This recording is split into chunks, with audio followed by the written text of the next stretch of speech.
We remember tonight, and it is well that our country should remember, the high resolves of that time 15 years ago. There was unspeakable sorrow for the great army of youth that had gone so early to its death. We were told that the world would henceforth be safe for youth. But what of youth today and the opportunities for youth in our modern world? Where, ask the men who fought, is that new world of justice and goodwill they suffered so keenly to create? Has the world, has our country, in the 15 years since the armistice, kept its promised faith with the unreturning dead? Has the great sacrifice really turned to glory, the glory of a better time? Has the world done anything more in these 15 years than give lip service to the ideals for which our fallen comrades gave their lives? The answer to these questions is found in the actual conditions of the hour. And these conditions are such that Armistice Day should smite the conscience of the world. Bitterness and hate, selfishness and greed are still entrenched in our social and economic and political life. Our world is a world of suffering, of uncertainty, of demon doubts and fears. Our world is not yet done with the necessity for heroism and sacrifice. We need, as never before, the healing qualities of devotion and fidelity and self-sacrifice and goodwill and comradeship and friendliness, so that suspicion may be vanquished and justice and mutual trust may be permanently enthroned. All this desire is in harmony with the real spirit of Armistice Day, the day dedicated to sacrifice and loyal remembrance of others. I am not a pessimist when I think of the future. We have faith that these moments of discouragement are fleeting and perhaps misleading, that those whose memories we especially cherish did not make their sacrifices in vain, and that in the end, the stern determination of millions of men and women who are minted with no spirit of unworthy pacifism will prevail over those whose views would tend to perpetuate the horrors of war, even though some of these latter may be seated in the highest places of national executive and legislative power. Armistice Day is primarily a commemoration of the dead. But a commemoration of the dead should be likewise an appeal to the living, not to deplore the past, but to awaken our sense of responsibility to make our world less deplorable. The disappointment, even the bitterness, of many who came back may be traced to the monstrous paradox that only because of the nobility of individual sacrifice does war in any way ennoble civilization.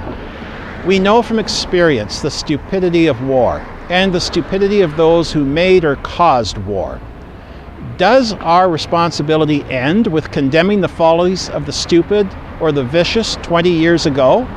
Are we doing all we can to prevent a catastrophe which we will later deplore?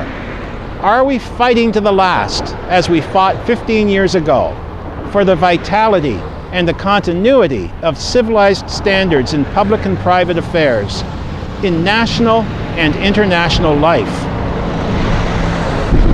Are we fighting so that the next generation of youth will not condemn our stupidity as we condemned in the trenches the stupidity of our elders in 1914 and the era immediately before it?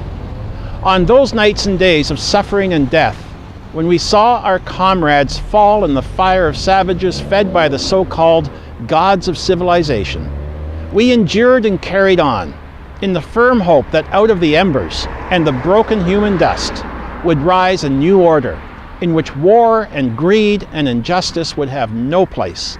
That hope will yet be realized, despite discouragements, even in a world which has to make its way out of sickness and despair, if we but keep our shield and our faith, and if we insist on leadership in all affairs that is not leadership for apathy. We are to blame if we allow others, interested only in greed, to take the reins from our hands and drive us into another abyss. The truest commemoration of our honored dead will be in the vigorous enlistment of our own lives and capacities in the struggle between unselfishness and greed, honesty and corruption, justice and injustice, and in the serious application to our national problems of those qualities which distinguished our Corps in the war days and enabled us always to advance and conquer. Armistice Day reminds our country of the steadfastness of our fighting troops.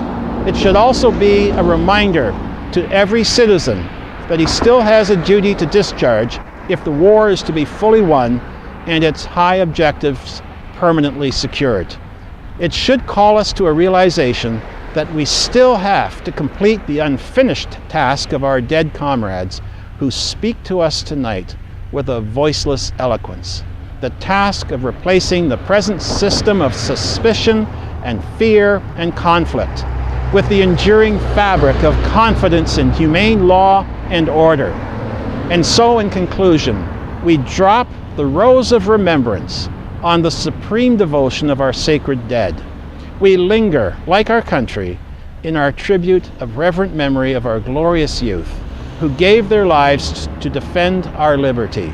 Sleep well, heroic souls. And on this Armistice Night, as we recall the nobility of your sacrifice, we turn away from trenches and wounds and death, and we rededicate our lives with hope to the still unfinished work which you so gallantly advanced and for which you died.